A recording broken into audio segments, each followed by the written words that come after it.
Yes, we are back. We are back. Professor Melly Mail, the Hood Postman. Miss 702, Marlene Williams, Johnny Sullivan. Early class today. We are in class.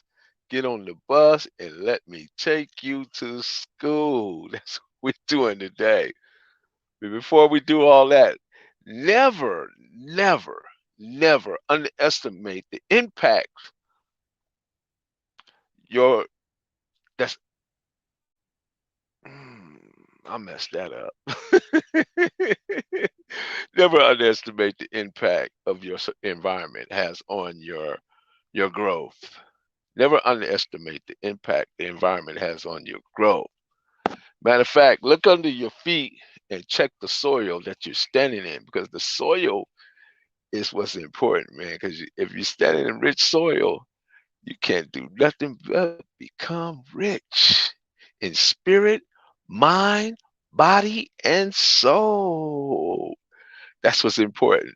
Like again, I can't say this enough that life is about people, not money and things. How are you guys doing today, baby boy? What's good? Professor Melly Mill, what's going on? Dominique Mayweather, Professor Melly Mill, the Hood Postman, you know that vibe. Be sure to click the notification bell, like, subscribe, and share. Drop a comment down below so when the dope content hit, it'll feel like it's the first and the 15th. Today we city, hood, click. Let's go. We got the notorious Joe Rocchead. Hopefully he'll step in shortly. But until then, when Rockhead movie motion pictures coming out, there you go. Yeah, how you guys doing today? How was your day? It was a little chilly out today, right? It was very chilly out today. I was feeling it, man. I was feeling the heart. Kentucky in the building. What up, Kentucky? How you doing? I think I ain't never had nobody in for Kentucky. It is I don't know what to call this. What should I call this? Thursday. Rockhead Thursday? But anyway, we're gonna get into some Rockhead tonight. I think Rockhead got some very interesting things to say. He's been around for quite some time. His grandmother actually lived right next door to my home where I grew up at. And Gertrude, Montana stayed right across the street. And let's see, R.C. Carter stayed down the street. Uh, man, Tim and Greg. It just was a host of us on the S. We call it the S, which is the spring block. So that's where it all began, you guys. Where it all began. Let's see. Can we get Rockhead in here? Crystal, how are you today? Marlon Gas, Henny God, ZG. What's going on, Wesley Patton? OG Bam from the OG Bam perspective. I think Bam brings a great perspective, and he has a lot of things to say that is relatable, especially when it comes to the gangbang. You know what I mean? How it came about, how it transpired, and how it spread it throughout what we know as Compton and elsewhere. Right? It wasn't limited to Compton. It was everywhere, and there were some good moments. There were some bad moments, but we all know that the streets is undefeated. We living in a 3D world. Compton has become a 3D world, unfortunately. 3D meaning definition, drugs, death, and destruction. Harsh reality, right? Yes. Tapping in from the mail room. Shout out to the mail room nation. Shout out to the mail room goons. I love it. Yeshua, what's going on? Yusuf, what's happening, brother? L Dub, what's good? OG Steve from the Bronx. The Bronx, the Bronx. So I'm sure Rockhead will be tapping in at some point. He's always untimely.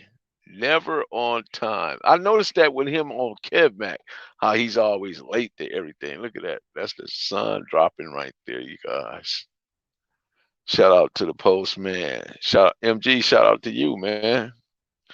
Without you guys, City Nash, I see you, man. I was gonna bring Rockhead in here. Hopefully get in here short because I got some very things that me and Rockhead need to discuss. What's going on in the chat? That's that City Nash, you guys. Baby boy. No, I'm not on this freeway. I'm just kind of just sitting, you know. Shout out to the mailroom. Moderators, definitely moderators. I appreciate you guys. I cannot express enough how much I appreciate you guys and what you do consistently every day, every night. I come on. What's cracking? Crossed it. And SETI. Oh, Cost is in here too. Keith, what's happening, man? Yes, sir. There he is. 4 a.m. Where you at? It's 4 a.m. You with Uzbekistan or somewhere? Afghanistan? Where you at, bro? It's 4 a.m.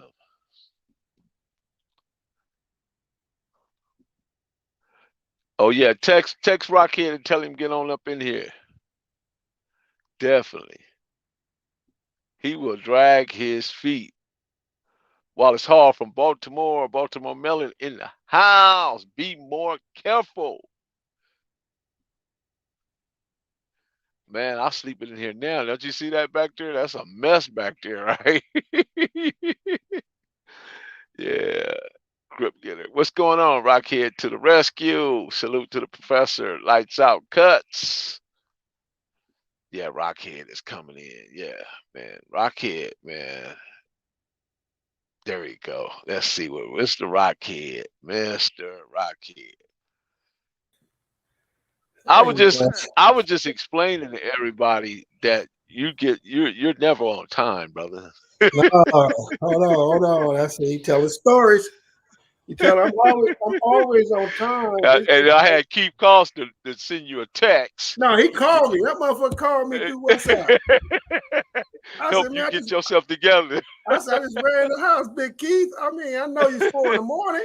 Hey, man, you know what, man? Keith is on it, man. I appreciate you, Keith. That's right. That's right. Man, Keith. Man, we got, man, who I'm here with today. Let me tell you, who am I here with today? The original, the one and only, Joe Rocchead, original Compton, Crip, Eastside, Oaks Park, businessman, Santana, motherfucking block. Tell it block. That's heat right there. That's heat. That's heat. So let's get into it a little bit, Rock. So I grew up with your uncles, right? And we grew up on a street called Spring Street. Let's see, your grandmother had, I believe, like 8 daughters and 4 sons. Am I correct? 9. 9 daughters and 4 sons. And 4 sons. Yeah. Right? And I believe, if I'm not mistaken, they moved there in 1969, right? Not too much longer. It was before that. I know it was shortly after we moved there. It was like 66, 67. Okay. If I'm correct. Okay.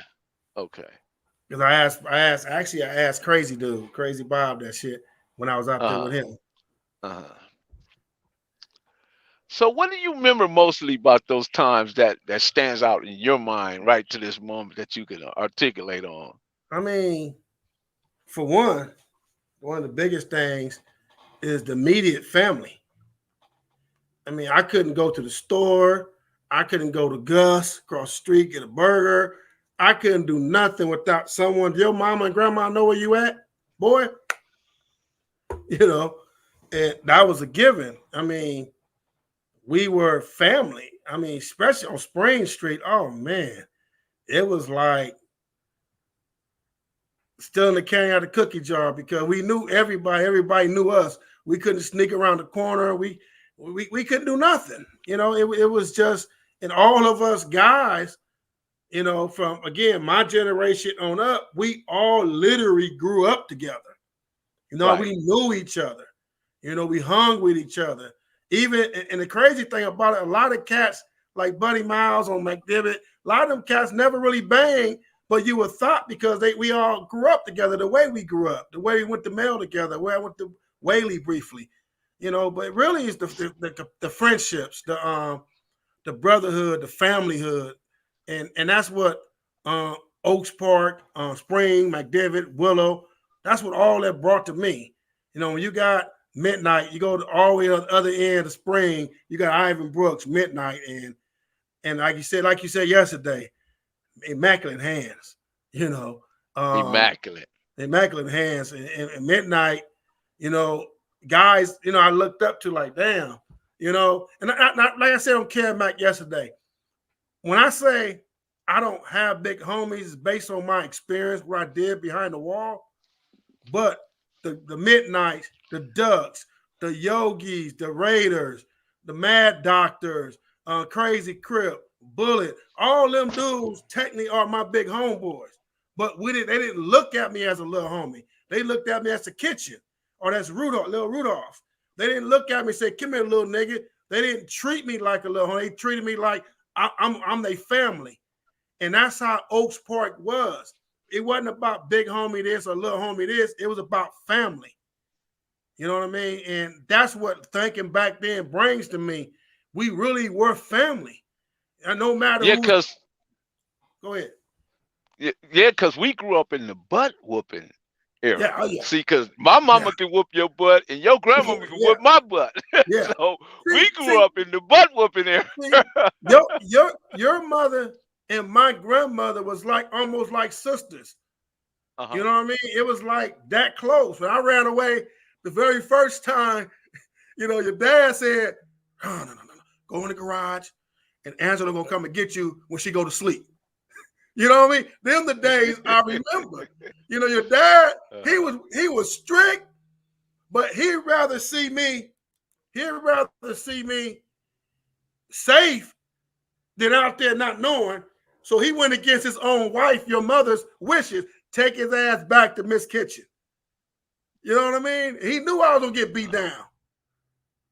Because like you said, on our street, oh man, I got stitching cords, I got whoopings, I got ears pulled and walked back to my grandma's house. I mean, it was just bad, but it was a good bad. It was good bad.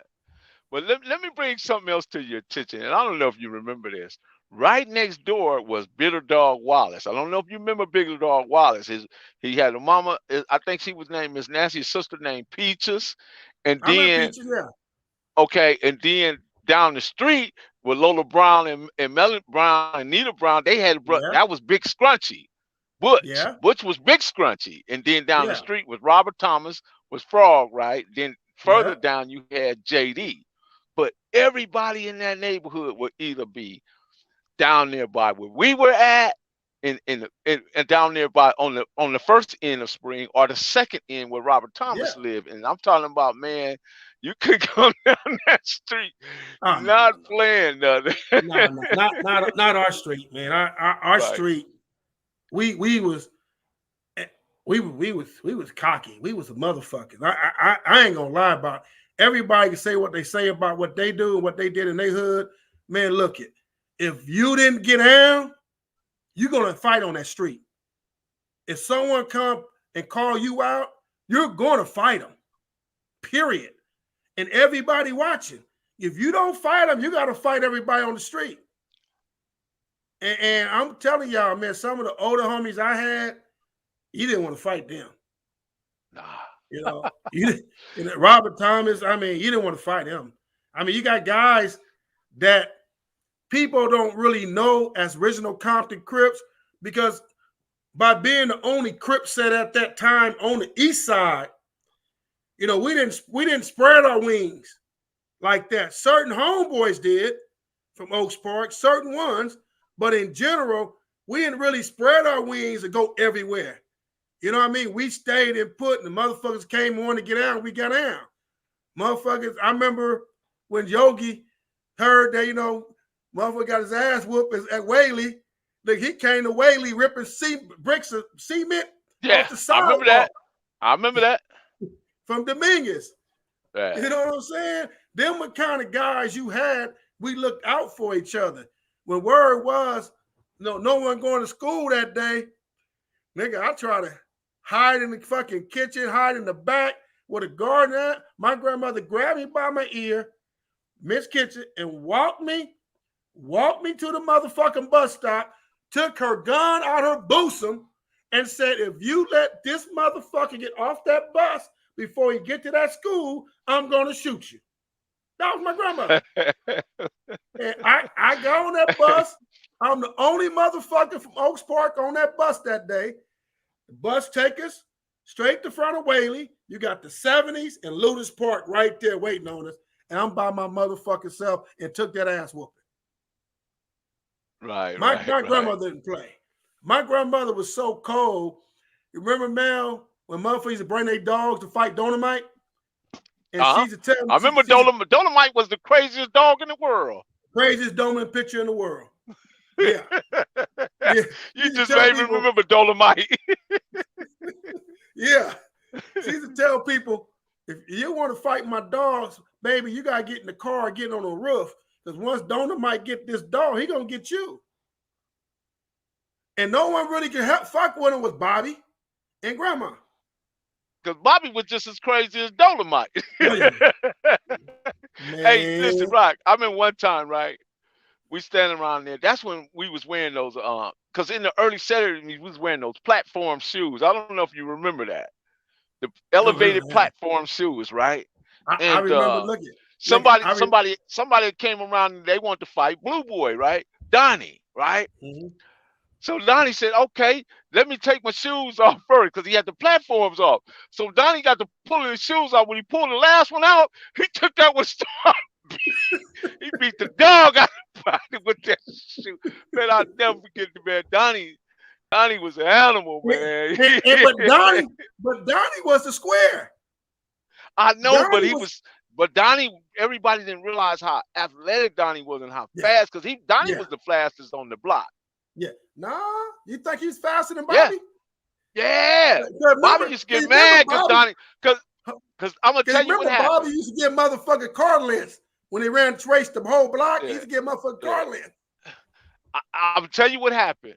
Donny started he tried out for track and field. So once the track and field coach started showing him techniques and giving him techniques to run, he was a whole different type of runner, man. And them techniques helped propel him to be faster than everybody. Him and Andre Ireland stayed in back. Mr. Anthony Lee's son. Yeah, they were the two fastest, man. No, they were different. Again, Donny, my uncle Donny. If you look at him, you didn't think he's a square dude. But man, I seen him beat the shit out this white dude in the Carmelitos. That motherfucker, he beat the shit out of his mother. It's Aaron Brotherhood. He came over there. Donny was quiet. Yeah, real quiet. He'll fool you. Look at him. Who that motherfucker right there? Okay. Don't let that smooth look fool you. You know, his family's from Texas. Who, mine? No, go ahead, Rob. Yeah. They were saying what part of the South your family's from. Texas. My grandmother was born in Corsi County, Texas. My mother was born in Crockett, Texas. If you know anything about them two areas, but Crockett, Texas, where my mother was born.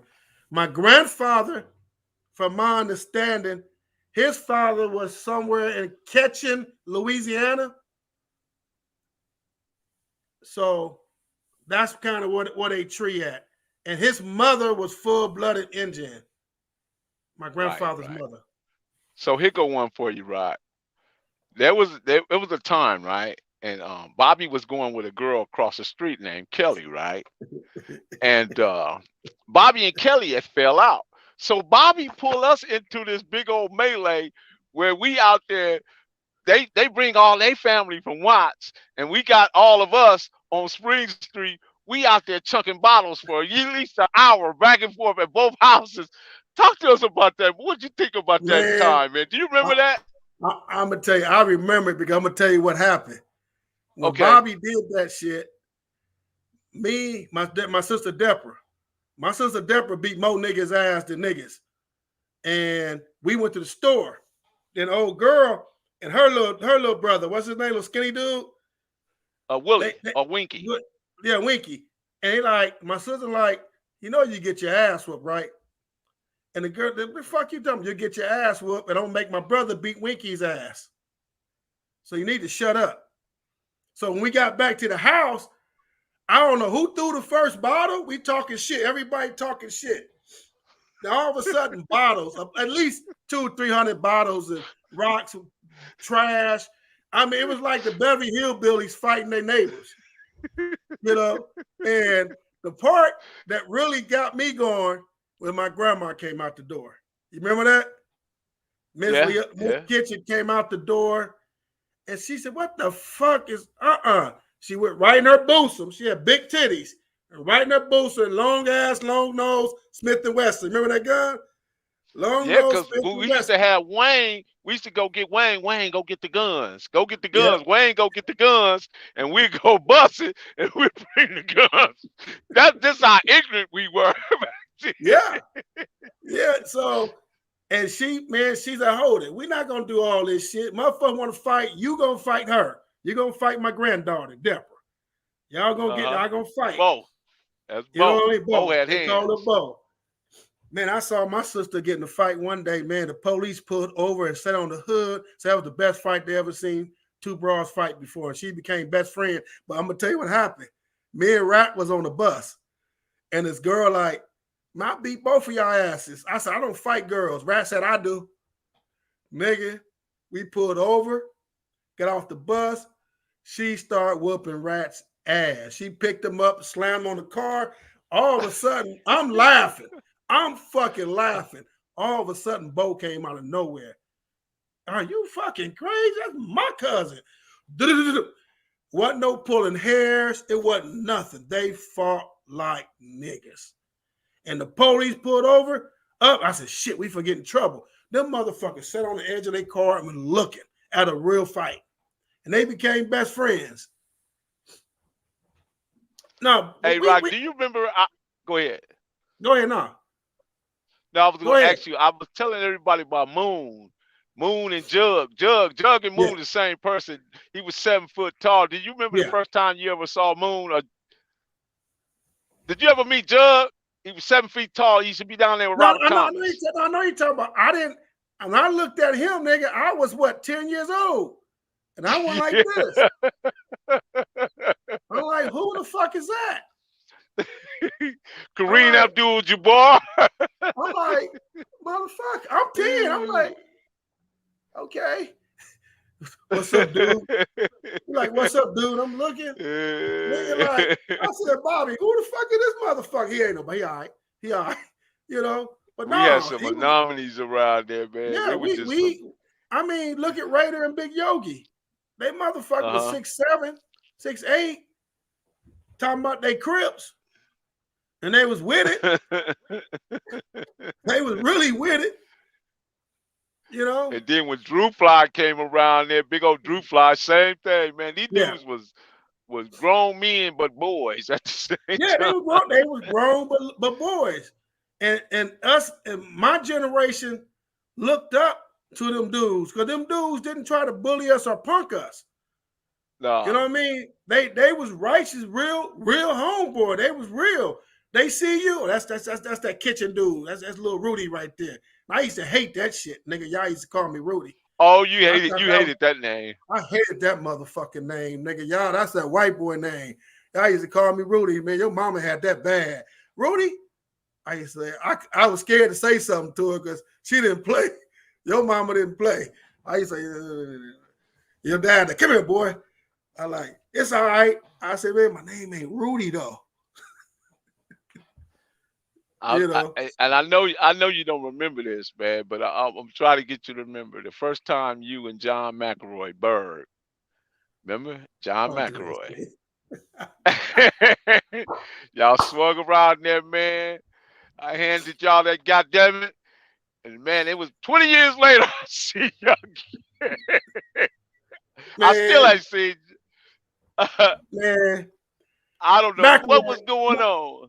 McElroy's my boy, man. That's my ace coon boom, man. And he went on the left and fooled me about some other shit. I thought it was some other shit to eat. It was some real personal shit to eat. And but I give him this though. He out now. He Is out. he out? Yeah, he out. He got out. Good, He did man. 34 years. Man, And good, good, I good. give him this, man. He took that beef. He turned himself in. I I told him, I said, nigga, no. You ain't trapping me. But he turned himself in and took responsibility. And he took responsibility. That's what a homeboy. And even in the joint, when I saw him years later, he kind of lost his mind a little bit. Uh-huh. And people wanted to knock him down because he was throwing piss and shit on people. And I'm loyal to mine. At what pen was this, Rock? Folsom. It's Folsom. And one building And what shoe. year? 85, 86. Okay. About 86. And he went crazy and they want to knock him down. I wouldn't let him. I wouldn't let nobody touch him. Because that's my homeboy. My crimey and my homeboy. Right. And I'm like, he lost it. I mean, nigga went crazy over a woman.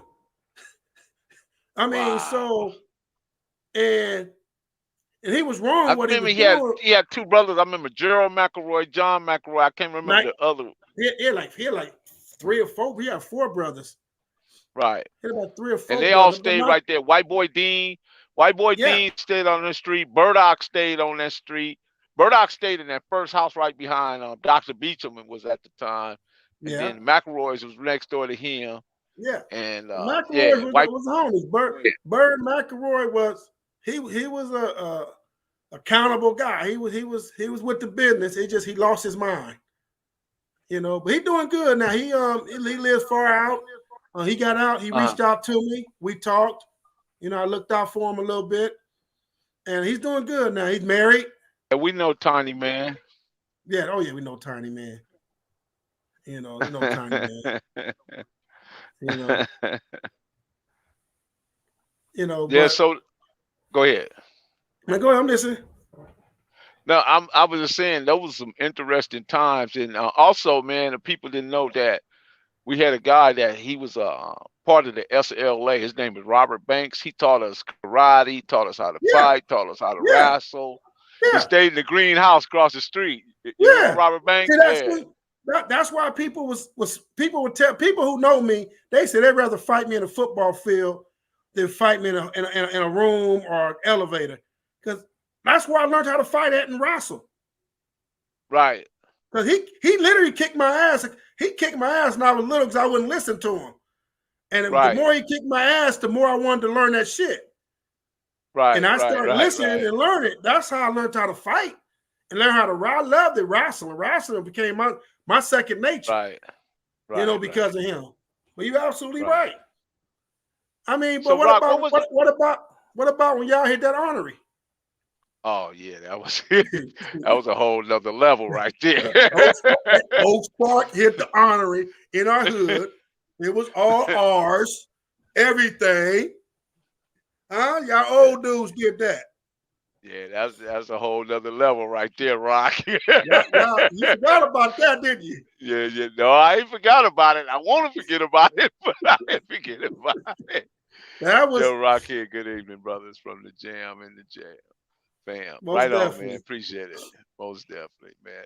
Yeah, that was interesting times, man. And then, we had Mr. C, Mr. Carter on the street. Yeah, Mr. Carter. Josephine. Miss Josephine. Man, Josephine was like a big sister, a mother, a home girl. She was everything to the hood. I mean, I ate so many hot meals there when I was in the streets, living in the streets. I ate so many hot meals there. That Louisiana lady cooked that gumbo. Remember, she cooked that gumbo for us because she was from New Orleans. She said, "Hey, baby. Hey, baby." Give me, baby. Till I found out some of y'all was hitting that shit too, though. No, not me. Not me. Come on in, baby. Baby, she said, "Baby, the Lord gonna bless you, baby." Hey, remember when White Boy Greg them first moved over there? Yeah. Everybody was licking their lips. when all them right, because half-breed it's sisters kept walking in the house one after another. right, right, right. Yeah, Bob thought he had, Bob thought he go in there and put on his white derby. He go put his white derby with Oh yeah, the oh matches yeah, round there, put his feather. earring in, put Oh on yeah, his white vest and his yeah. white pants, and man, it just get the roboting on everybody. Hey, but I don't know if you was at Rose Camp with us a couple times when Bobby that was there. They was roboting with their skates on, and Uh-huh. them dudes from the West Side came to the front door with their trench coats. You wasn't there Man, part of that? I don't remember that one, but I'm sure Man, there was times. I remember when the Different Lanes came up there. It might have been that time when the Different might have Lanes been that came up time there then. on it. Might have been them. Yeah, that shit. That he told me go in the corner where the bathroom at. Nigga, I ain't going no motherfucking corner. I was a baby. Going no motherfucking corner. I'm gonna watch you motherfuckers get out. Hey, they got out all right with them guns. No, Hey, I it remember was the time, man. Me and Bob. That's when Robert Lee. Robert Lee had gave the '65 to Donny, and then Donny got the Camaro. He gave the '65 Chevy to Bob. We sitting out, man, about 2 or 3 o'clock in the morning, smoking some what was it, Colombian Red and Acapulco Gold. Man, we laughed till about 4 or 5 o'clock in the morning. Miss Kitchen come out there throwing, what the hell wrong with y'all? It was glad. I mean, this very interesting times, what man. what Those times what are was the very what nostalgia. I hear a lot of people talking about who started low riding or who was low riding first. I What was year was the coming to first? that. Oh, you coming to that? What year was the first Yeah, time you saw a low rider in the hood? man. It was Robert Kitchen, man. He had the optical illusion, man. Well, he first it was like a pattern red with some candy and some apple juice, Michael Secret apple juice with a pipe pearl, with a white pearl. He had a '67 long back, clean on sitting on Kragers. Let's see. There you go. That's it. That's it. That's it. You can't hardly see it, but Can't yeah. see it yet. There you go. That's the '67. That's original, but and then he came back and painted an optical illusion. He put a candy gold, a candy green, a deep forest green with a candy apple green. I'm talking about, man, it was just bursting in colors with orange, Is that a it? burnt orange. Yes, yeah, that's it. It was in the show, and that was the first time. He the first one that took us to the Super Show back in the sports arena way in the '60s, and he won. You know what I mean? That's it right there. That's the car right there. I'm talking about, man. That was we was excited though because we got to go up there and experience something that we never experienced. You know what I mean? Being in competition, he showed us what it was to be in competition. And he was telling us you got to compete, you got to be the best. You know what I mean? We was wiping rims, wiping glass. We was just making sure everything was nice and shiny. It was just a great experience. He used to, yeah. Yeah, and that was when Otis. See, Otis had the Yeah. car shop right there on Rosecrans. That's Robert Lee and Otis together in that picture. And Otis had the shop right there where the Compton Drive-In was at. And Otis had his Mhm. lowrider shop right there. What Compton And then Drive in? There was a Compton right, Drive in up there. yeah, Compton Drive-In was on Rosecrans. Anybody know about our drive in back there? And El Uh, Castillo, the Mexican restaurant, was across the street. El Castillo, where we used to get the Blanco wet burritos. But me back then, that's when how bold we are. Me, Turtle, and all us, man. We used to go to the Compton Drive-In and be at the Compton Drive-In, and the Pyrus wouldn't even know it, man, until we go hit the snack bar until it be oh, on that and nigga. cracking. I remember my mama used to take us there. She said, "Go get some popcorn." I look at her. I gotta go in there and get some popcorn. I said, "You already know I ain't gonna have no popcorn when I come back, right?" Nigga, I go in there popcorn. I fight like a motherfucker. I'm fighting. She go. They said, "Man, your son in there fighting." She go in there, man. They're like, and my mama, she was crazy. She carried a gun every day. Oh, Pearl, man. The whole Uh, family, man. Let me tell you something. Rock whole family from his grandmother to his aunties. to all of them. Not so much as the guys, the women in that family was all packing. Oh Joe yeah, Francis, Barbara, yeah, Minnie Mae. Just I could go on, man. Virginia, Louise, yeah. Etta, All this. and then and Look, Nana was the baby. look at that nigga naming them too. Hey, no, but my Yeah, mom, honestly, my mom never drank before in her life, ever. Only thing she's a drink is Hawaiian Punch. Only thing she drank right now is Hawaiian Punch. But the way she act and the way she is, you would think she drank to get high. So yeah, I yeah, got my yeah. shit real. I got my shit naturally. I mean, when I used to get swats at Whaley with that long ass paddle, and I used to get swats at Whaley, and I used to get whoopers at home with the stitching cord. You know, Pearl, I she didn't play. remember Roger. You didn't like Roger, man, but Bob. CB used to go here. I said, CB, man, let's ask Raj, can we get the car? He had old Dodge or something, right? And I think he had came from the Navy or something, He's in the right? Navy. He's in the Navy. And CB go get the Crazy Bob and go get the Dodge, man. We jump in it 4 deep. We be cruising around, man, and Wayne B done went up in there and got the pistols. We be on a mission, man, not knowing that we had one foot on a banana peel and the other in the jailhouse, you know. We Yeah. didn't know our actions was really leading us towards somewhere that we didn't want to go. You know what I mean? And we didn't know the consequences of our actions and what will become out of it. But fortunate for us, we were, lucky enough to overcome that. And but Rocchead, what year did you actually enter to it? Was it youth authority? You went youth authority first, I right? want to use authority first, yeah. And what year was that? In the 76. In the 76. 76. And what age were you at that time? I got youth authority. How about 13, 14? How about 13, And what 14? and what facility was that? Los Padrinos? Was I that went to, Central? I went through Los Padrinos. They said I was too violent to go to camp, so they sent me straight to youth authority. Uh-huh. So they sent me to Norwalk. When I was in Norwalk, and I'm saying everybody, they said I walked in Norwalk. They said, "Where you from?" From Compton. They said, "Oh, the Compton car over there." So I walked across the yard, and I'm looking at a guy I ain't never seen before in my life, and all of them from the west side of Compton.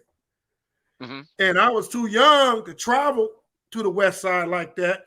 I knew King Rat, personally and him, but I'm like, "Where you from Compton? What's your name?" "I'm Rudolph." You know what I mean? Everybody call me Uh-huh. Rudolph. I'm Rudolph. But I'm gonna give myself my nickname. Said, "Man, nobody know you though." I'm like, "Nigga, I'm from East Side Oaks Park." And it's all right then. So they ring a little bell. We go back in our cells. I'm like, I'm trying to break the goddamn little spring bed down. There's something telling me I'm about to hit somebody. So, and I'm getting ready to do some stupid shit.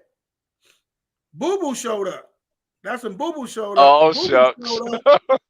So they telling Boo Boo he on the yard before me. Some little nigga named Rudolph claiming, he from Oaks Park, Compton, Crip. We don't know that. Woo.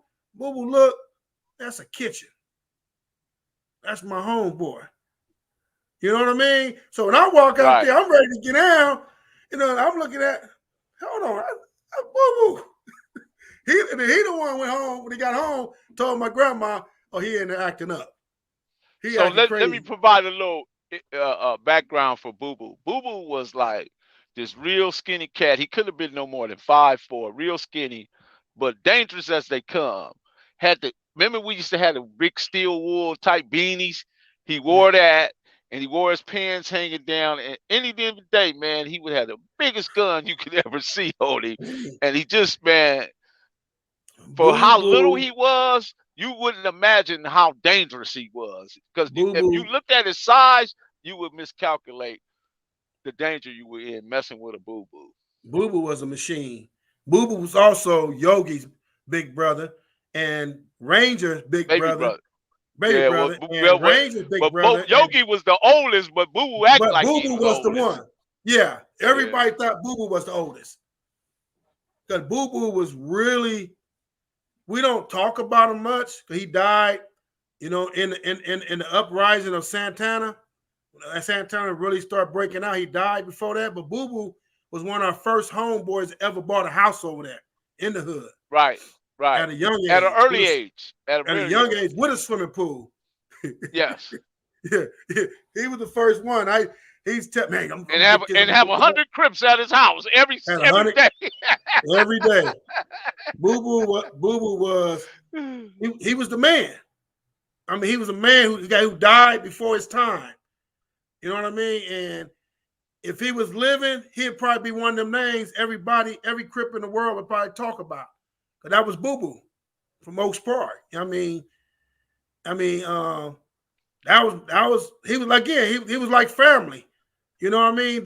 Him, Jellystone, Ranger, Big Yogi, they whole family. It was like We used to family. You call him, go to his mama we house. call him the Jellystone gang. Right? Jellystone, Yeah. yeah. But You know, I remember one time, right? Uh, Heavy Head, Killer Wayne, in New York was at Gus Tuff, and Boo Boo, Baby Crip Doctor, a few others was coming out the liquor store. So Heavy Heads decides he gonna run up on Boo Boo. He run up on Boo Boo, and he don't know Boo Boo got that little jack handle or something in his back pocket. Somewhere he had this thing. When he ran up and got close enough, soon as he got him a Boo Boo face, Boo Boo didn't say nothing. He just pulled out and cracked him. Bah! yeah, that's Boo I Boo. mean, split his whole face open, man. Just laid it open, man. But that was Boo And Boo. yeah, that was Boo Boo. I mean, Gus, what do you think about Gus Burgers? Oh man, you had to be Gus tough to Burgers. eat at Gus. You had Huh? to be that was the motto right there. You had to See, be tough to eat at Gus. but Because they had listen, the Tandem special, the Tandem burgers, and but listen, it was but crazy. you named every burger spot yesterday, but you didn't name Gus. Yeah, yeah. Yeah. Cause you Because know, hey, everybody couldn't eat at Gus tough though. That's why they just say you got to be tough to eat at Gus. Because if you wasn't about that life, you didn't have no business going up to Gus to buy I nothing. remember I was on a Whaley bus coming back for playing a game, I think running track against Willowbrook, right? Uh-huh. And they went down Uh-huh. Rosecrans. So it was a lot of traffic. So all the homies, they throwing up the C's, right? I'm on the bus for the Bloods, so I'm hanging my hand down, swinging the C. They said, nigga, that's Lil Rudolph in that motherfucker. But no, Gus was ours. We fought for Gus. I don't care what nobody say, nigga. Gus was ours. You know what I mean? We fought like a motherfucker for Gus. And Boo Boo was making clear Gus was ours. Right. So Nah, but again, Gus, back to the when you went into go ahead, finish what you were saying about Gus, and no, I'll come back to the but other question. Gus, like you said, it was. We sat on that little table, a picnic table, cars going by. It was us. They knew it was us right there. You know, Gus was different. It was an open. Gus was so different. Even the Asian lady Tina was in there saying she was from Santana. I'm Tina from Santana. It was crazy, man. Yeah.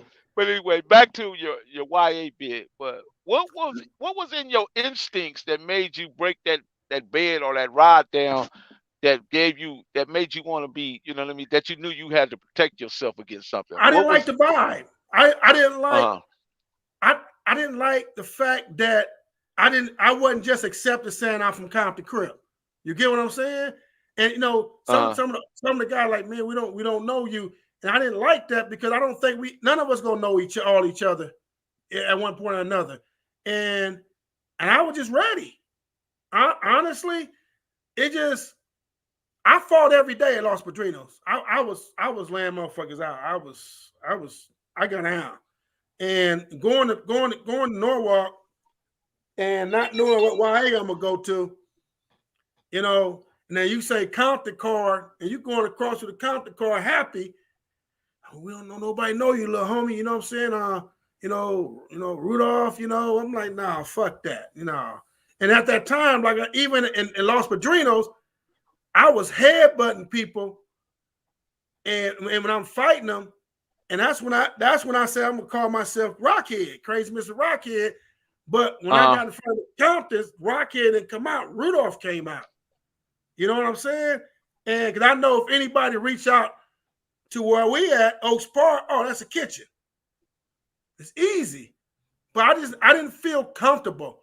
So I felt that I was gonna go there, and if someone say something wrong, I was gonna try to knock them down. You know what I mean? I didn't know how much success I was gonna have, but that was my attitude. That was my demeanor. And then when Boo Boo got there, Boo Boo softened shit up, but I didn't like that. I didn't like the fact that Boo Boo had to come and say, "Oh, that's my homeboy." Hello?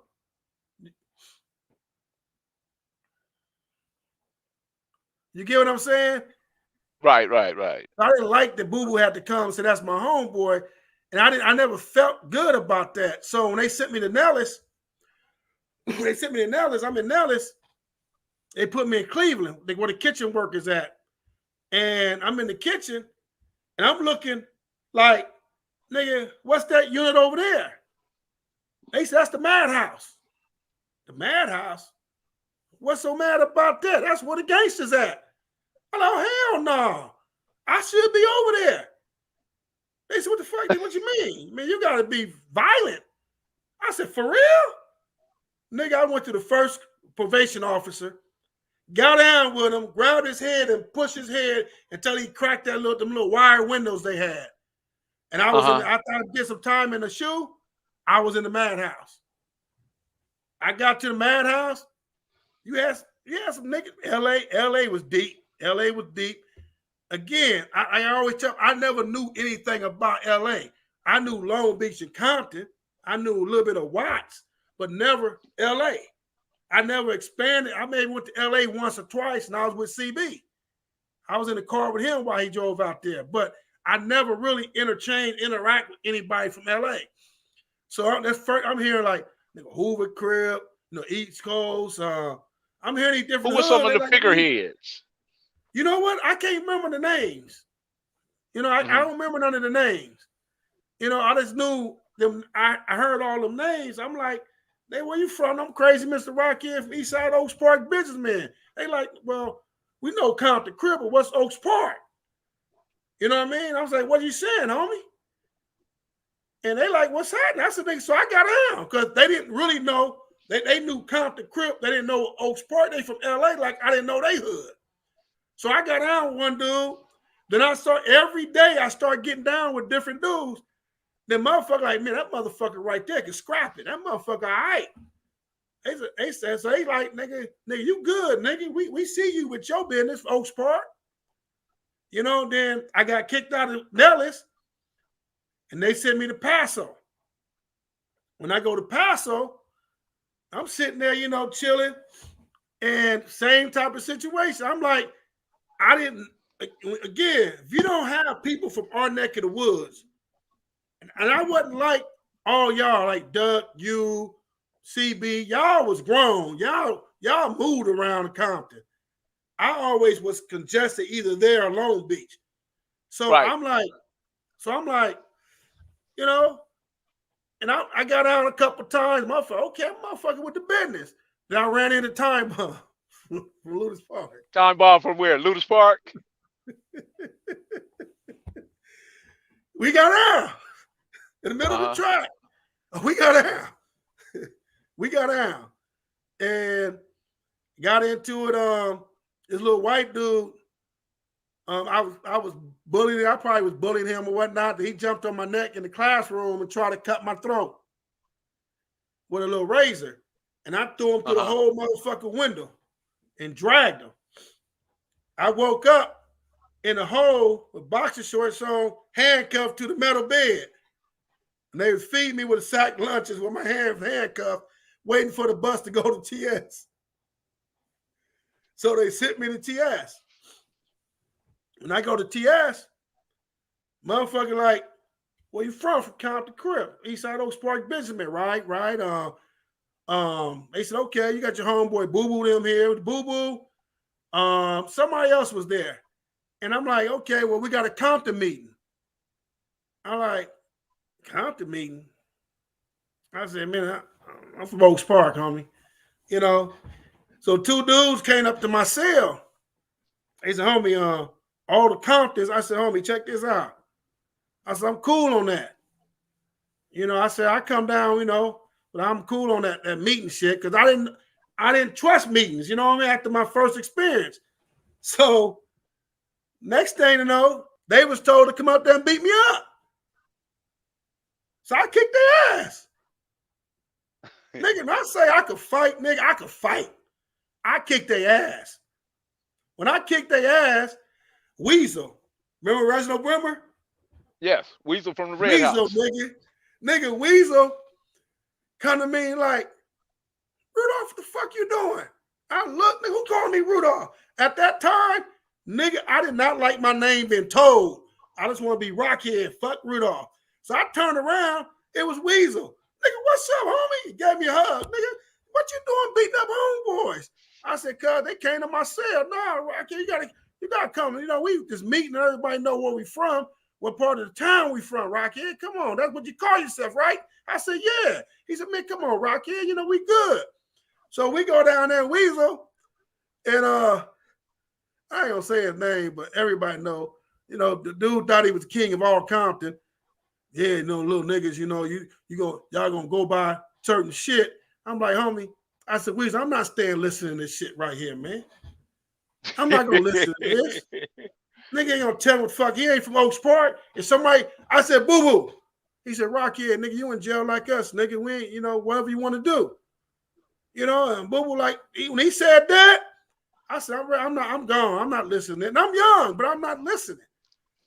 So dude called Boo Boo, hey homie, you responsible for your little homie.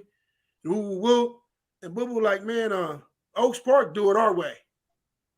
You know what I mean? We count the Crips, we do it our way. So Boo Boo came to me, said, watch out, man. That dude, he got a name. You know what I mean? Just said, watch out. I said, all right. I said, okay. So Weasel said, what you want to do? I said, man, I'm going to lay somebody out. And Weasel just looked at me. Weasel wasn't no joke neither. No. Weasel was like 2 years older than me. Weasel wasn't no joke. He said, what you going to do? I said, man, see that camera and shit that motherfucker got? I want that. He like, so you want to get it? Nigga, we going to get it. So we beat up a Mexican, took all this shit. That's what we started doing. We started beating up people, taking their shit. That motherfuckers told on us. So me and Weasel go to the hole. What facility was you guys at this time? Weasel YTS. No, Weasel YTS. We was in the belly of the beast. We was in the belly of the beast. We had. So was it any letters or what is it? Y or H unit? What unit would you? I forgot what unit I was in, but I know for a year and a half they kept me in O&R in the hole. Me and Weasel. I know O&R. I mean, I'm the one who stopped O&R for going to church. O&R and we in the shoe, we used to go to church. And 3 guys disrespected me. So I had some pencils in my thing. So I poked all 3 of them and Weasel knocked the other one out. And next thing you know, the police using bean bags to stop me and Weasel. And then O&R couldn't go to church no more. But that was it. That was a done deal, huh? Ain't no more church for O&R. I mean, I was honestly, man, I didn't like how the older dudes always wanted to boss people around and command and not really just, what's up, homie? This is what we do. This is how we do things. Not this is what you're going to do. This is what you're not going to do. I didn't like it. And I rebelled against it.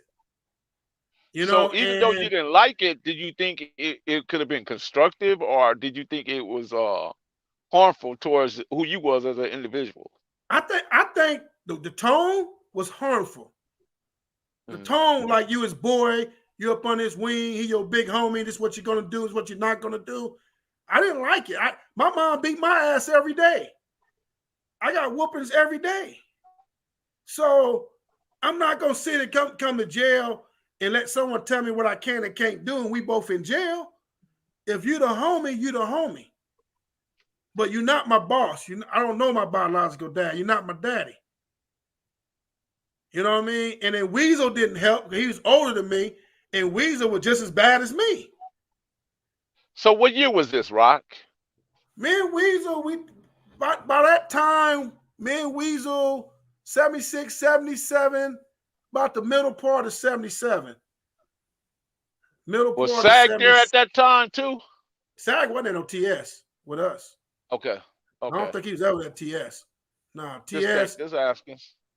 It was a whole lot of homies from Compton. They from every part of Compton. That's how I met a lot of homies from the east side of Compton. And I think even when we talk about Compton, I think that hurted me because I went to jail so early. I didn't get a chance to go to school with all y'all, with everybody. Right, Everybody right, went right. to everybody went through all 3 years in junior high. Everybody went to high school together. How all the different high schools interact. I never had that pleasure. So You had to become a savage at an early age because of so if the you wasn't from environment. Oaks Park, I had that wall up. You know what I'm saying? Because I didn't know anyone's intent. When Boo Boo showed up and Boo Boo was there, Boo Boo gave me the love that I'm used to from my community. Because Oaks Park was a community to me. It was a home. You know, Weasel Red House. Come on, man. Reginald Brimmer. I mean, we connected. We was like off the chain. You know, and Weasel was like, I looked it up to him, but Weasel was acting like he was younger than me because we did a lot of shit. You know, me and Weasel, we got kicked out. We got kicked out of TS together in the 77. About 70. And where did y'all go? We got kicked out. We got kicked out the end of 77. We stabbed the 6'9" counselor Tiny.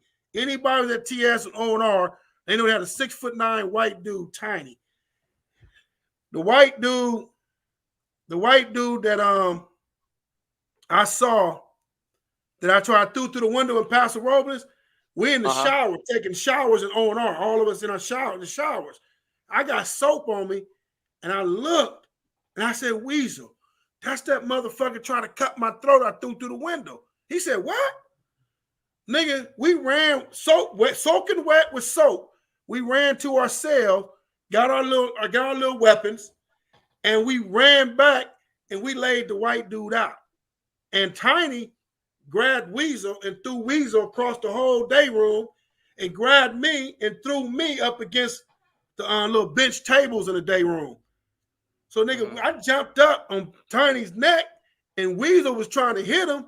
And I poked him in his neck and in his top of his left side of his chest. And he threw me again. And then they came and shot us up with the beanbag guns. And they put us in the holding tank and sent us to I think Chino's County Jail, San Bernardino's County Jail, whatever county jail that they sent people from TS. When I get there, me and Weasel like, man, they gonna charge me as an adult, Rocchead. Nigga, you still young. They don't charge me as an adult. I said, man, fuck that. I said, I told my mama at 12 in Los Padrinos, I don't have a mama. Don't ever come see me. So my mom, I knew she wasn't. What was the reason in that? Huh? Why'd you tell her that? Because I knew I wasn't gonna probably get out, man. Okay. My mind, I mean, I already gotten like 10, 15 fights in Los Padrinos. So when she came to visit me, in the church, we used to go visit in the church. She came to visit me. I said, don't come visit me. I ain't got no mama. You know, I ain't got no mama. I'm good. And I just did it. I mean, reasons? I don't know. I just felt that I'm going to be in here. And I ran away for a reason. You know what I'm saying? So I maybe indirectly I was pushing her away because I didn't care. But, and so we went to the county jail. We went to a hearing, and they asking, how old are you? You know what I mean? Because they had all my paperwork was fucked up because my mama, when I told her that, she never went to court. She refused. Pearl refused to go to court. She refused to show any paperwork. I told the motherfuckers I was 18 years old. Period.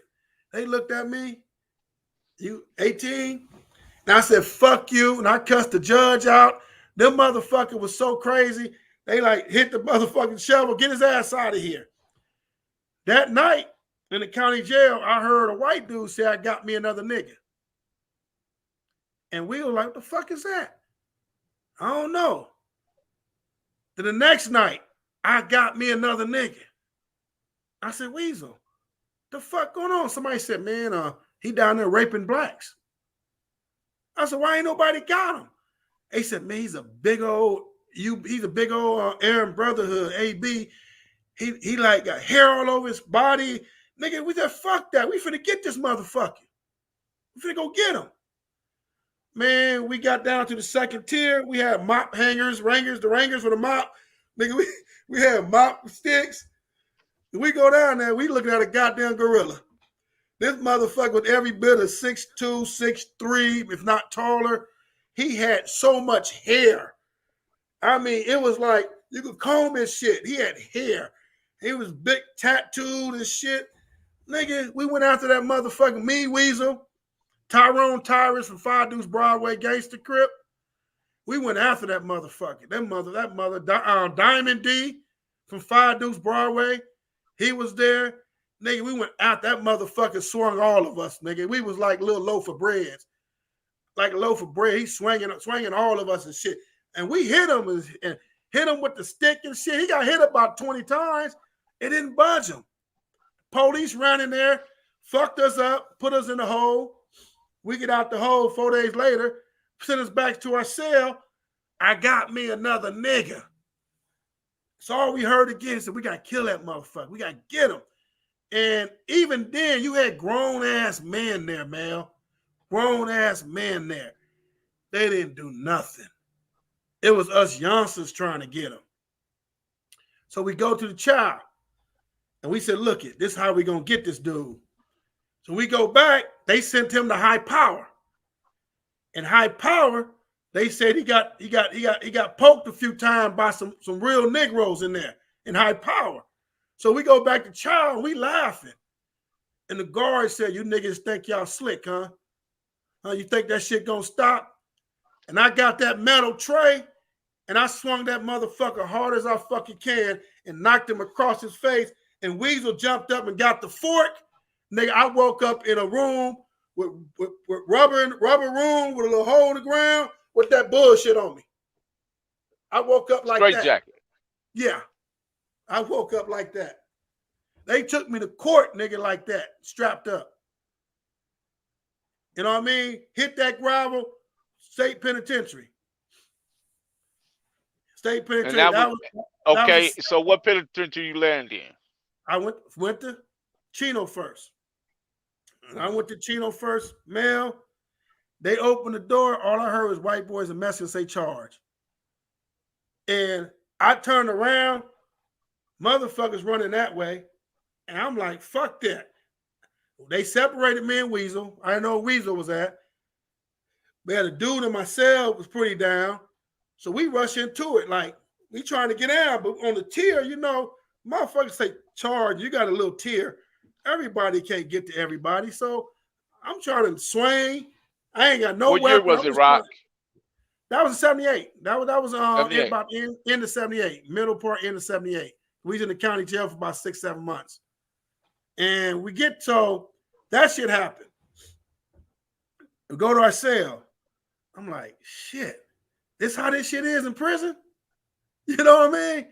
So we go to the yard. I started lifting weights and shit, lifting and met a couple of homeboys. Big H was there then. Big H was up there then. Who else was up there?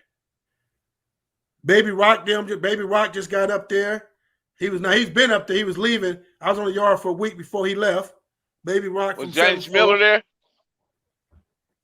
I don't remember. I don't remember if he was there at that time then. There was a lot of older Crips there. There was a lot of old Crips. They was maybe 5 to 6 years older. And nigga, Black Ace was there. I think he's from East Side. I think the Avalons, Big Black Ace. He was a monster. He was that mother. I liked it him. He was a monster. So we all talking and shit. And they like that little dude. This is what you got to do. Get ready. You know what I'm saying? They gonna send you to Tracy because you came from YA. You know, you just gotta hold your own. So motherfucker trying to school me a little bit. They put me on the bus to Tracy. First day off the bus with Tracy, I didn't know nothing about the Nathaniels or the Southern Mexican Wars. I saw 2 Mexicans working in R&R. They was Nathaniels. I found out afterwards. We all shackled against the bus. All of us, about 13, 14 of us. I saw these 2 motherfuckers, Nathaniels. They had a clipboard taking everybody's names down. That's when inmates kind of did a lot of the paperwork for the institutions. So they walked up to these Southern Mexicans, 3 or 4 of them, boom, boom, boom, boom, boom. Why they shackled? Put their knives down and say, take me to my unit. Like handcuff me, take me to my unit. Motherfucker was like scared and looking. I said, shit, this is where I want to be. Swear to you, Mel. This is where I wanted to be. I'm like, God damn, they do it like that to tell the guard to lock them up? They did it in front of the guard? I said, that's some shit.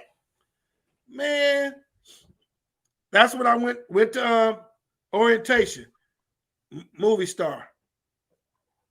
Movie Star was there. That's how I went to orientation. Going to orientation, a book slid up under my door. I don't care what nobody say. You can't take away my personal experience. A book slid up under my door. I opened it, I closed it, and slid it back. I had no idea what Jama meant. It said, welcome to the Jama. I had no idea what the Jama meant. I slid it back. I came out the cell for orientation. I opened all the cells. Motherfucker at the door like, welcome to the Jama family, my brother. I said, nigga, I'm from Compton Crip. I don't know what you're talking about. You know, I'm real quick. Then Movie Star. Rocchead. Man, I read it, man. We Jamas. I said, huh? Nigga, you older than me. Nigga, you tell me you Jama for they put a book up under your door? Nigga, I'm from original East Side Oaks Park businessman, nigga. 2 times to the heart, do or die any motherfucking hour, nigga. Count the Crip. Nigga, I always scream out that when I'm ready to get out. And these motherfuckers looking at me all the time. No, a lot of them. But it's like the older dude had a broom. He said, nah, acha. That motherfucker, that little dude got some heart. He got some spirit. So I go in orientation. And they said, okay, you're going to J-Wing. So I went to J-Wing and Tracy. And that's Hoover was there. That's Hoover was in Chino with me too. Clarence Hoover. He's in Chino. Clarence Hoover? Big Hoover. Yeah. Big Hoover. And Hoover was at Tracy with me. Terminal Island with me. Yeah, he's in Tracy. And so I get there, and I'm like, if you ain't a Crip, you can't come to my cell. I made it very clear. After that book incident, if you ain't a Crip, you can't come to my cell. So they used to bring guys up to my cell. He can't come. He Crip? Where you from, cuz? You can't come to my cell. Nah. Nah. So that's how I went. I kept my cell empty, for about 5 or 6 months. It was empty. It wasn't a Crip. Then they brought in Pumpkin, 79. They brought in Pumpkin, Siddiqui from Insane. So where you from, cuz? I'm Pumpkin, cuz. What's happening? I said, what's happening, cuz? He's like, we like Mad Dog. We young. Like, nigga, where you from Compton? Nigga, East Side Oaks Park businessman, cuz. All right, cuz, what's happening? He came to my cell. I said, what's up? We go to the yard. And Tracy was built weird. Because you go to the yard, you had a little fence where it said the 350 Club. That's where everybody lifting weights. You had that little card. They give motherfuckers little cards. 350 Club, go lift weights and shit. And I went in that motherfucker. Said, brother, you got a card? Nigga, you in prison, I'm in prison. Fuck, I need a card for. We both in prison, nigga. Nah, nigga. I don't know motherfucking card, you know? And so Punkin was skinny. He wasn't even thinking about weights. He was there because I was there. So Punkin like, fuck that Rocchead. These motherfuckers don't know shit, nigga. Let's do what we do, nigga, you know? I said, no, nigga, I'm finna go ahead and lift weights. So I'm hitting some weights, warming up, and about 8, 9 dudes over there, you know, talking. They talking what, you know, I saw they was talking what they gonna do to me. So I'm lifting. After I got loose, you know, I put 300 on, 315. Then I put 3 1/4 on each end. I'm hitting that shit. And them niggas looking like, this little motherfucker strong. You know, so I'm hitting, you know. I'm like, fuck that. Let's put 4 wheels on this bitch. Nigga, put these 4 quarters, 8 quarters, nigga. Fuck that. And we hitting them. I'm hitting them. Punky just watching for me. Make sure nobody don't walk up on me. And I get up. One of the dudes like, brother, man, you know, we didn't know you was that strong. You know, we give you a card. I said, nigga, I'm in jail, nigga. Count the Crip. Nigga, fuck, I want a fucking card for, nigga. You know what I'm saying? I'm going to come when I want to come and lift weights when I want to lift weights. I walked out, went to the yard. I seen a group of whites go in, a group of Mexicans, a group of whites, some blacks, a group of Mexicans, some blacks, a group of whites, group of Mexicans, and then us. We all go in. Hoover, there's a handful of us. We all go in, and the guard, I'm telling you, that was the first time I seen some shit like that. Nigga, the guard hit the rail, and the guard said charge. Man, that motherfucker said charge.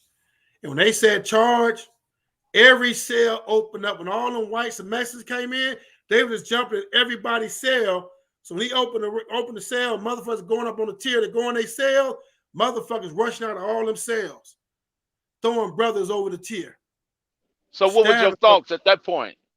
Nigga, I had a zip gun pointed at my head to know what that motherfucker was. I don't know if it's somebody, little nigga, watch out, that's a zip gun. I'm like, nigga, what's a zip gun? And they pushed me and the motherfucker went off. And I lost it. Oh, I lost it. I lost it, man. I went crazy. That white dude had that zip gun. I'm banging his head against the motherfucking floor. I'm trying to crack all his motherfucking head. Nigga, I just lost it. Then one of whose homeboys threw a trash can by the gate. They was trying to close it. They were trying to close, the guard was trying to close the gate to lock us in. Was this in the corridor? No, this is inside. This is inside the unit. This in the unit before you go up to your tiers. And next thing I know, nigga, we getting down and someone grabbed me. And Clarence Hoover just told me this about a year ago recently. It was him who grabbed me. He grabbed me and dragged me out and said, we can't win, little homie. We can't win. We can't win. And I'm in the corridor, the walkway crying. I'm like, nigga, I'd rather die in there, nigga, be in this hallway. I mean, I don't know what it was about me, man. I was passionate about everything. I was passionate about my get down. I'd rather be in there dead or laying down, stabbed up, to be in the hallway. And who was yelling at me? And the other homie yelling, "No, it's a better day. It's a better day. We can't win that. It's a better day." They kept telling me it's a better day. But I was so frustrated that I got pulled out. I wasn't listening. I was acting wild even with them. You know?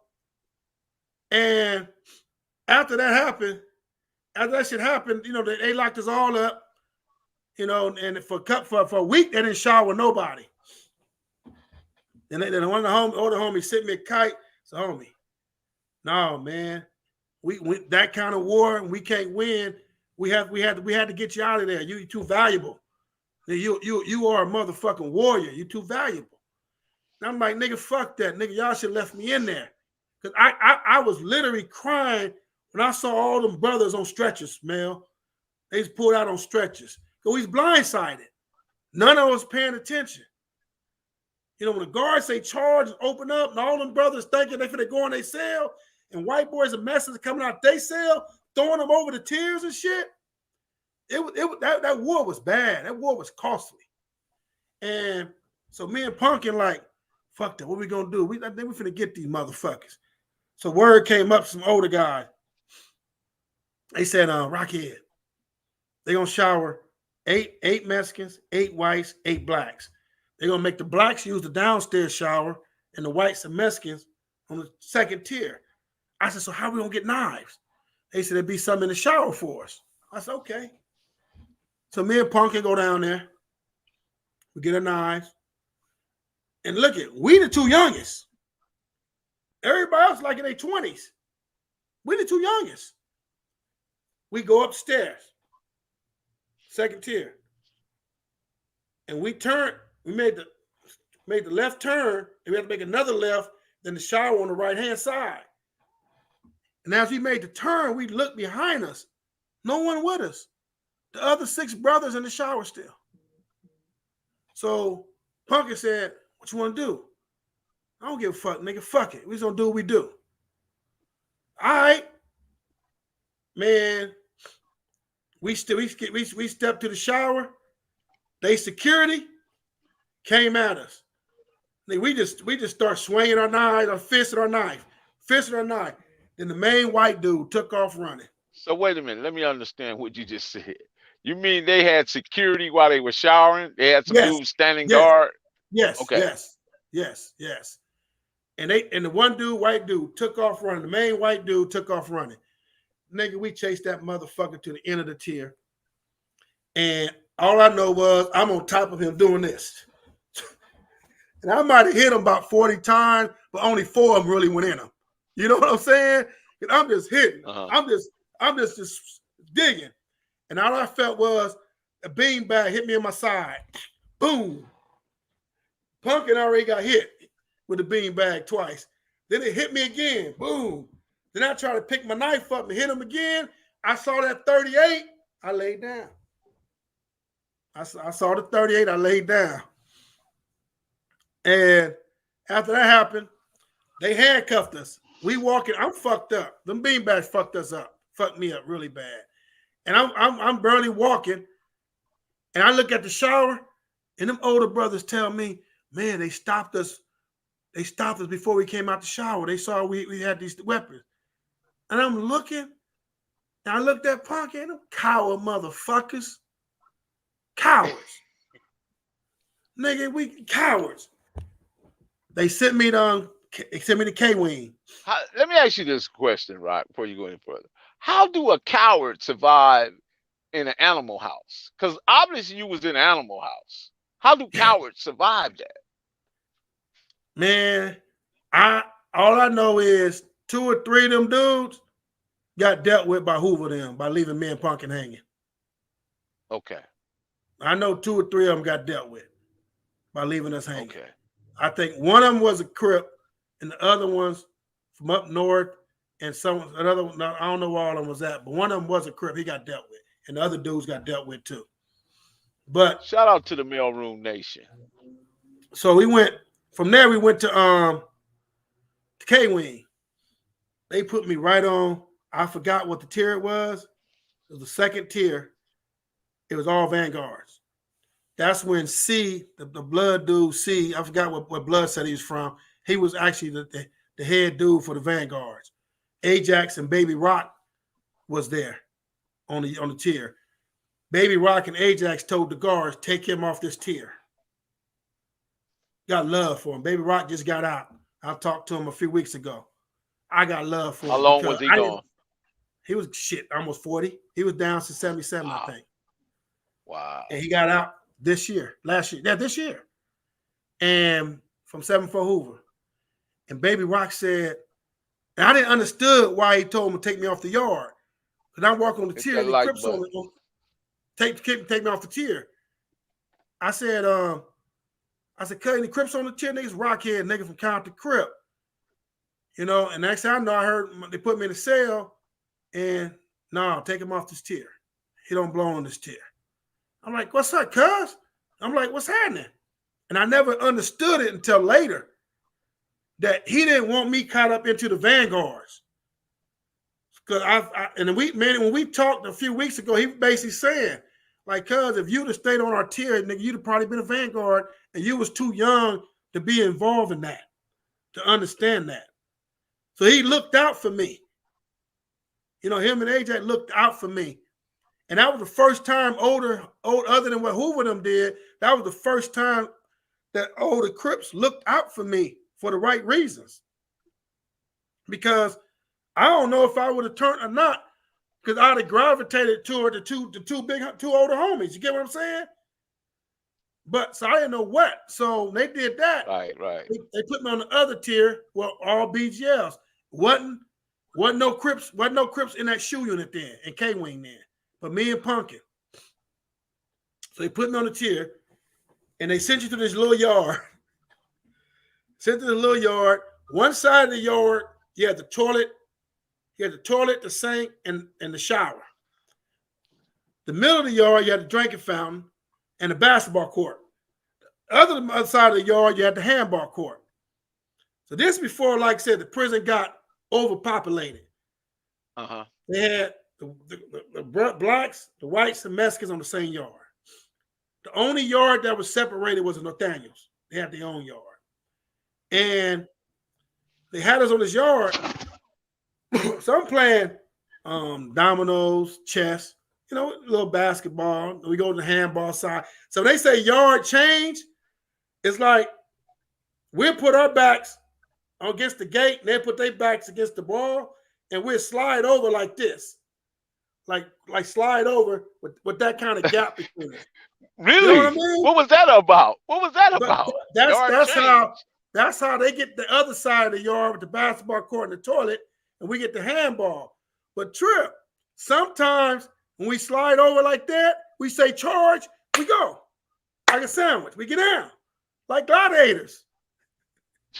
You get what I'm saying? Man, y'all hit that donation button up in there, man. Y'all see Rocchead giving this thrilling, robust story, man. And you guys just sitting there just like enjoying this great story and ain't even hit the donation button, man. I don't know about you guys, man. But anyway, so Rocchead, did you at what point did you ever hit the right on? I appreciate that. See, there you go, Michael Smith, man, right on time, bro. I appreciate you, Mike. Did you ever go to San Quentin? No. Never hit Quentin. Never, man. When I got out, I did total probably 7 years, 6.5 years the first time, 3.5 years authority, 3 in Tracy, and I got out. You remember this? When I got out, I went to y'all mama house, your mama and daddy house, and he said y'all was across the street on Willow in the greenhouse, second house, the greenhouse. I forgot who house that was, and you wasn't there. They had a little party there, and that's what everybody was saying. Fuck Oaks Park. That's when the Davenports and all them really didn't change over. You know what I'm saying? And I'm like, fuck these motherfuckers. I mean, how the fuck they talking about fuck Oaks Park? They crazy the motherfucker. Who the fuck you niggas is? You know? And the motherfucking party, the music got cut, chopped down. Who the fuck is you?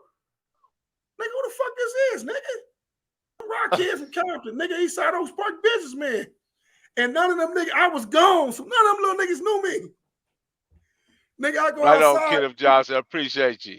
Them niggas surrounded me. And I'm talking shit. Nigga, you pulled up. Old man pulled up. A lot of you motherfuckers pulled up in the cars. Nigga, that's Rudolph. Nigga, that's y'all homeboy. What the fuck y'all doing?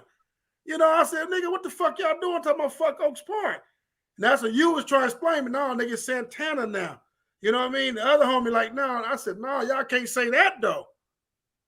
You know? And then I went and talked to your homeboys, the Davenports. I like, nigga, what the fuck right on, going OG Steve. Appreciate you.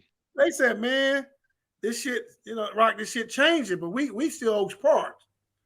You know? And that's what that's when you gave, what you call that thing, you know, we had that thing, did that shit, bird.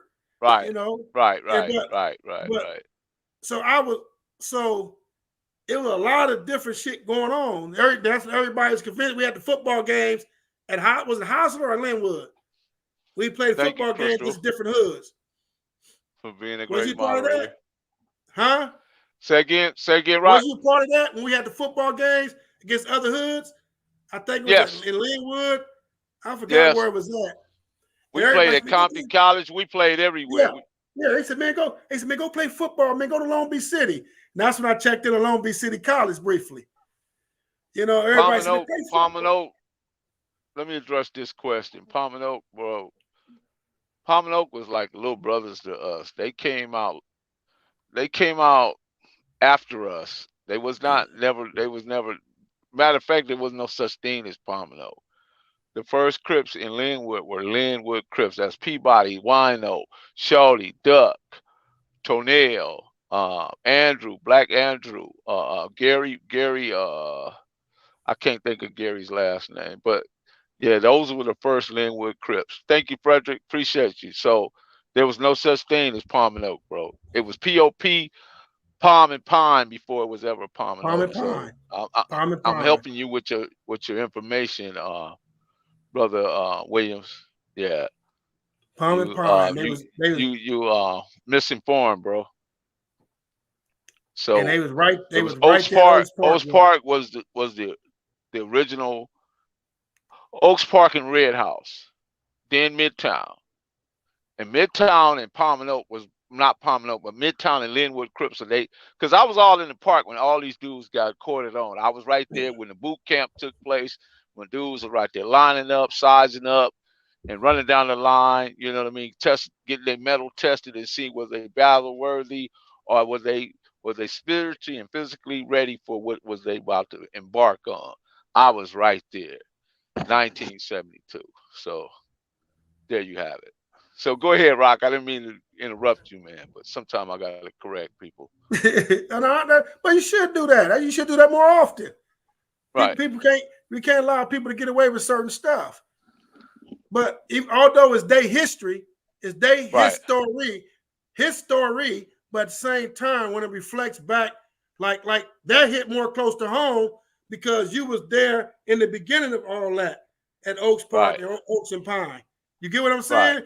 That's what right, people don't understand. When you deal with that Oaks, that relates to anything that relates to that Oaks, if you older and you was there, we have to comment on that kind of stuff just to show cause we were there. You know what I'm saying? But we're gonna have to do a part 2, Mel. Because I gotta be okay, somewhere no at problem. 7. I gotta be Okay, somewhere at no 7. problem, Rock. We appreciate you coming to the chat room. We appreciate you coming into the mail room. Let me tell you Man, something, Mel. Let me tell you your mail room, people. Let me tell Melly Mails, the postman, the hood postman, followers. I told Mel this yesterday. What he established, what he got going, he got motherfuckers in the mail room waiting. That motherfucking shit is ridiculously. It's on point. And I love the support everybody's giving them. I got great Mel's my family. I got great love for Kev Mac videos. Um, I met him. I mean, Kev is top notch to me. Mel is my family, shout out to KM Videos. you Content know. is king. And man, I love how people are listening. People are enjoying and helping, brothers like Kev Mack and Mel build these platforms, and by supporting them and they just cause, because we don't have nothing really. It's always the system coming in, taking stuff from us and putting it in their own platform and building it and monopolizing it and exploiting us. You know what I mean? And just to have a Kev Mack and a hood postman, do what they do. You can't ask for nothing better.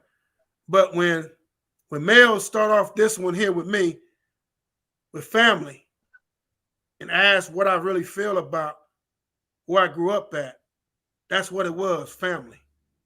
And as y'all heard in my early part of my story, I was naive to anything outside of my particular family. And things grew on me the more time I did, the more in depth I got into my shit, who I was, who I became. I went to jail, as I said in all my shit. I went to jail as Rudolph. Thank you, bro. I came out as Rocchead. Crazy That's Mr. Rocchead, Joe exactly what Rocchead. happened. That's And that's all 100% it is. correct.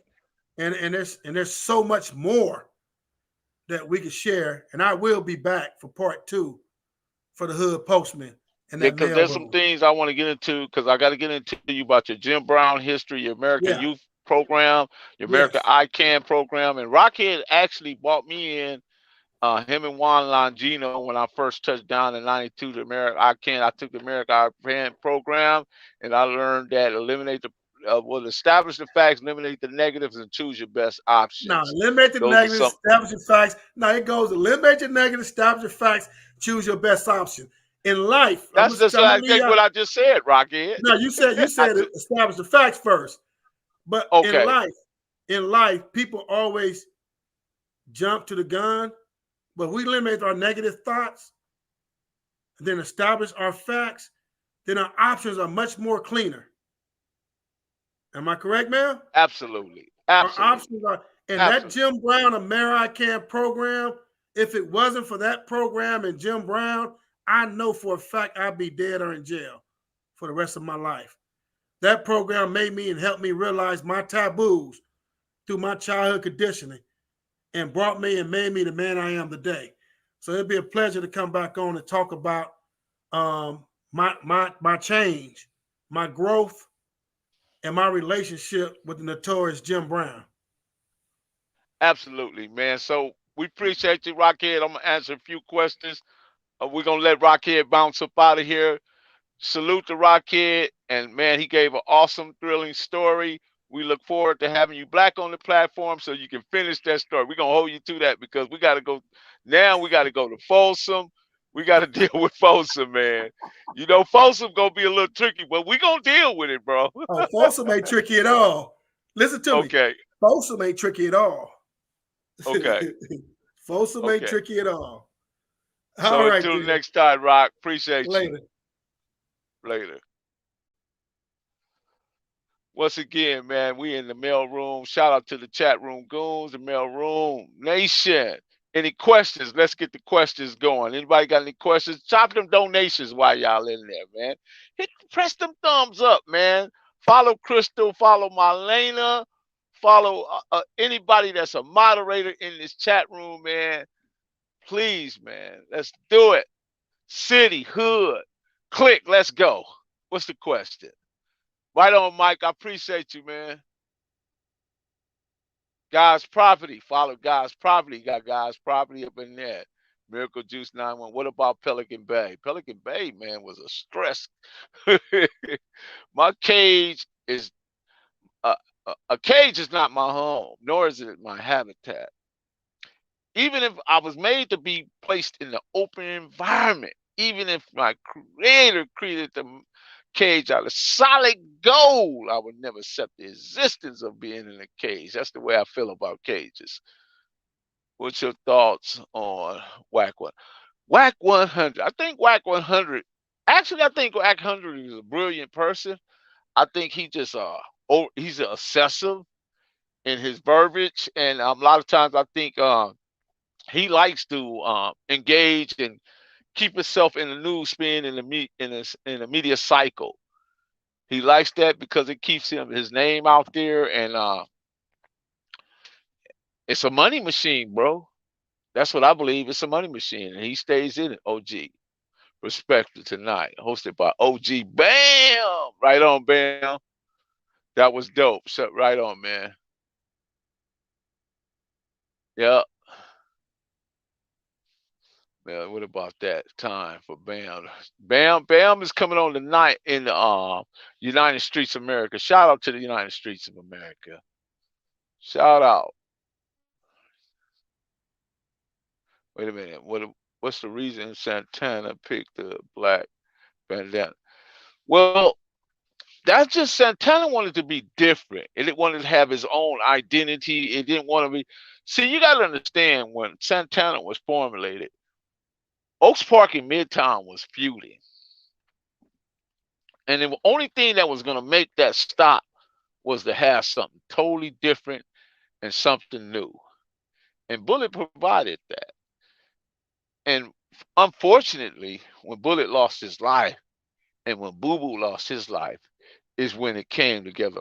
That's when Santana and New Oaks Park and Midtown and Tucker Block and all the little cliques and sets within a set came together. They came together like Autobots, bro, and it was thriving since.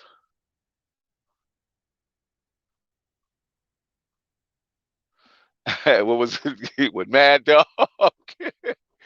Mad Dog, man. Mad Dog was an animal, man. How do you reconcile the good and the bad of Compton life? That's an interesting question, bro. That's something that we all got to work on daily. We all got to get up, put our pants leg on one at a time, and just get out there and do the work, bro. Everybody got to be a part of it. We got to be collectively, and we got to be about. Wait a minute. What about? There you go. Talking about we broke the chain off of Rosecrans. That's that slick, man. What do you mean we broke the chain, slick? We was supposed to break the chain, man. You guys had it all set up, man. We didn't want to be like nobody else. It's quite a few, bro. As you know, many neighborhoods have lost. You know, and the streets are undefeated. Like I told you early on, Fat Pat. I had a homie named Pat Rat. I don't know about no Fat Pat. Wait a minute, Mel. What age did your perspective on the gangbang change? Bro, when I got onto that hustling, my was changed that very moment, man. Can you imagine, man, making 10 or 15, $20,000 in one day? And you want to be staying focused.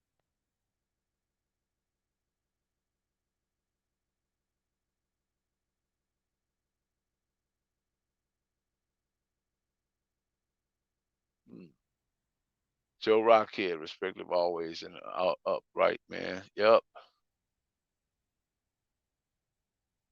You know what? I don't remember who Yellow Glass House that was in that documentary. I just don't remember.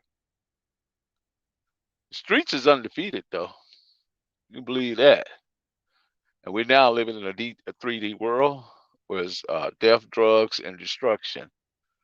That is what we're dealing with today. Unity. Badu's Broadway. Shout out to them, man. Let's see. Melly Mill. You ever ran across a homie Tony Lee from among the Mafia?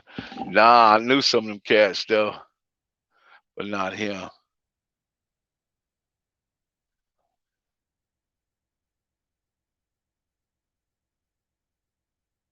The only bullet from Santana was named Ken Tate. Kim Tate, he rest in peace, bro.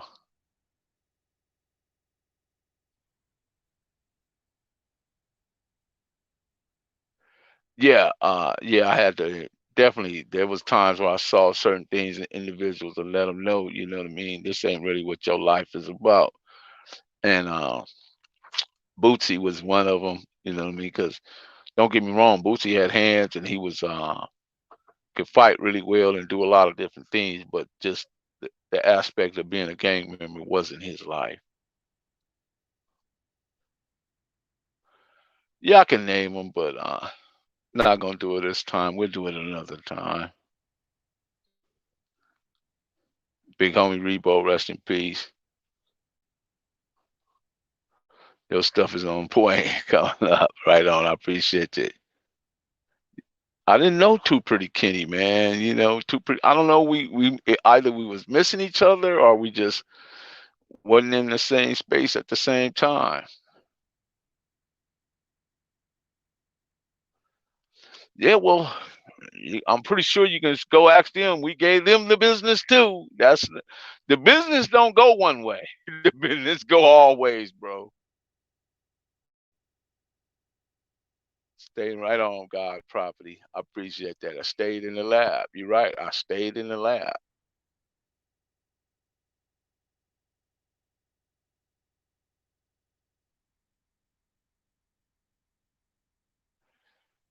Big Clean of 113 Broadway. No, I never seen that one, bro.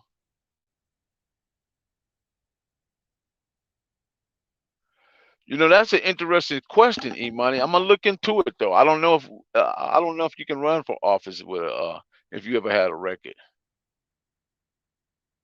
Sam Ford, the turtle car in the documentary have switches. Yeah, all turtle cars had these switches, but that car me and Turtle was in the night was actually Bad Habits car. My homie Rab. We was in the Rab 66 rag, white rag, pearl white. Yeah, we was in that because it didn't have no switches, so we can at that point you could just ride, you know.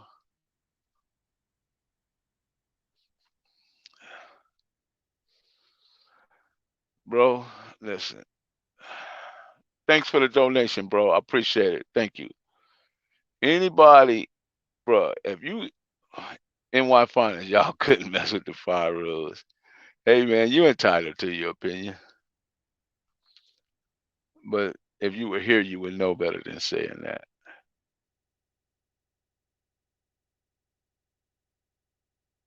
Yeah, you would have to be a beast, man. Beast mode would have to be a part of your repertoire to be surrounded by all those power rules. You're right.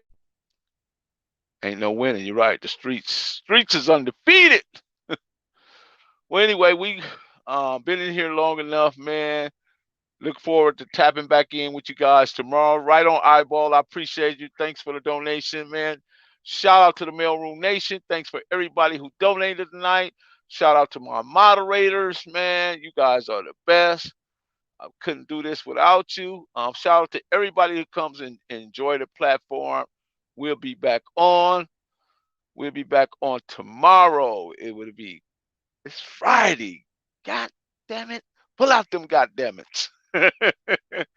Anyway, shout out to Crystal. Shout out to God's Property. Shout out to E Money. Shout out to D Carroll, Austin, Texas. Lights out. Devon Cutmore. Shout out to you, man. Shout out to everybody. Shout out to Ray Torres. Shout out to Eyeball, NY Finest. Shout out to Crystal again. Shout out to Nick. Right on, Gilliard. Right on. I appreciate you, man. You guys enjoy the rest of your evening. I'm going to drop up out of here. Until tomorrow, we are gone. We are gone. Shout out to the Mailroom Nation, Professor Man, the Mail, the Hood Postman. Click the notification bell. Drop a comment down below so when that dope content hit, it'll feel like the first and the 15th. Let's go. We are out.